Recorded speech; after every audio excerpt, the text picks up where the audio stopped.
नमस्कार, मी शुभदा। भारतातील सर्वात मोठा धार्मिक मेळावा हा महाकुंभ मेळावा मानला जातो।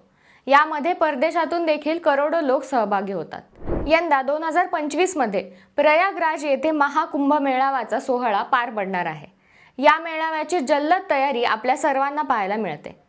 3 पवित्र नद्यांच्या संगमासह भारतीय संस्कृती, अध्यात्म आणि परंपरा यांचा अद्भुत संयोग जुळून येतो। संगमाच्या वेळी गंगा आणि यमुना नद्यांचे दृश्य पाहता येईल। सरस्वती नदी ही या नद्यांना अदृश्यपणे मिळते। त्यामुळे प्रयागराजचे महत्त्व अधिक वाढते। 13 जानेवारीपासून पौष पौर्णिमे ते 26 फेब्रुवारी महाशिवरात्रीपर्यंत महाकुंभ मेळावा सुरू असतो।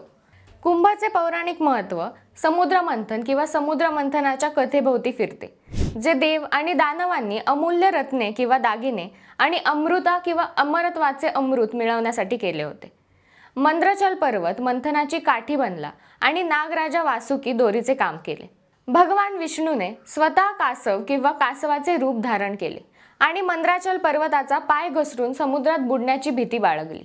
ही कथा आपल्या मनात खोलवर जाण्यासाठी आपल्या मनाच्या मंथनाचे प्रतीक आहे, जिथून सर्व शक्ती आणि शुभ गोष्टी उद्भवतात, शेवटी मुक्ती किंवा अमरत्वाकडे नेतात। या मंथनात सर्वप्रथम एक विषारी विष आढळून आले, जे भगवान शिवाने प्राशन केले आणि हे विष पिल्यानंतर त्याला नीलकंठ असे संबोधले जाऊ लागले। कामधेनूचा उदय झाला। मंथन चालूच होते आणि भगवान इंद्राचा पुत्र उच्चैश्रव जयंत त्याने अमृत कलशाचे किंवा अमृताने भरलेले भांडे पाहून देव धन्वंतरीच्या हातातून हिसकावून घेतले। हे लक्षात घेताच राक्षसांचे गुरु भगवान शुक्राचार्य सावध झाले आणि राक्षसांनी जयंताचा पाठलाग केला। दैवी गणनेनुसार देवांचा एक दिवस नश्वर प्राण्यांच्या एका वर्षाच्या बरोबरीचा आहे आणि अमृत कलश राक्षसांच्या हाती लागू नये म्हणून जयंत 12 दिवस धावत राहिले। या 12 वर्षात जयंतने ज्या 4 ठिकाणी अमृत कलश ठेवला होता ती हरिद्वार, प्रयाग, नाशिक, त्र्यंबकेश्वर आणि उज्जैन ही होती। आणि या 4 ठिकाणी त्यावेळी सूर्य, चंद्र आणि ग्रह अद्वितीय ज्योतिषीय संरेखनात पोहोचले होते। या ठिकाणी कुंभमेळा भरतो। सूर्य, त्याचा पुत्र भगवान शनी आणि चंद्र यांच्या मदतीने देव बृहस्पतीने अमृत कुंभाचा नुकसान होण्यापासून वाचवलेल्या अमृत पात्राला राक्षसांपासून वाचवले।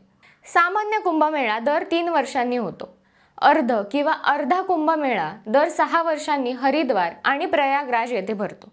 तर पूर्ण म्हणजे संपूर्ण कुंभमेळा दर 12 वर्षांनी 4 ठिकाणी प्रयागराज, हरिद्वार, उज्जैन आणि नाशिक येथे भरतो।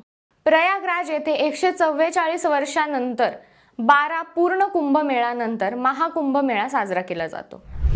सूर्य, चंद्र आणि गुरु वेगवेगळ्या राशींमध्ये त्या कालावधीत कोणत्या स्थितीत असतात यावर अवलंबून कुंभमेळ्याचे ठिकाण ठरले जाते। कुंभाचा ज्योतिषशास्त्रीय पैलू मार्गक्रमण करणारे ग्रह आणि तारे आणि त्यांच्या विशिष्ट संरेखनाशी संबंधित आहे।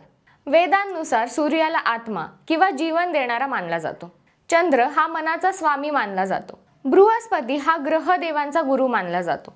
बृहस्पती पूर्ण राशीत जाण्यासाठी जवळपास 12 वर्ष लागतात। त्यामुळे दर 12 वर्षांनी एका ठिकाणी कुंभ साजरा केला जातो। अशाच माहितीपूर्ण व्हिडिओजसाठी OTT चॅनलला सबस्क्राइब करा। धन्यवाद।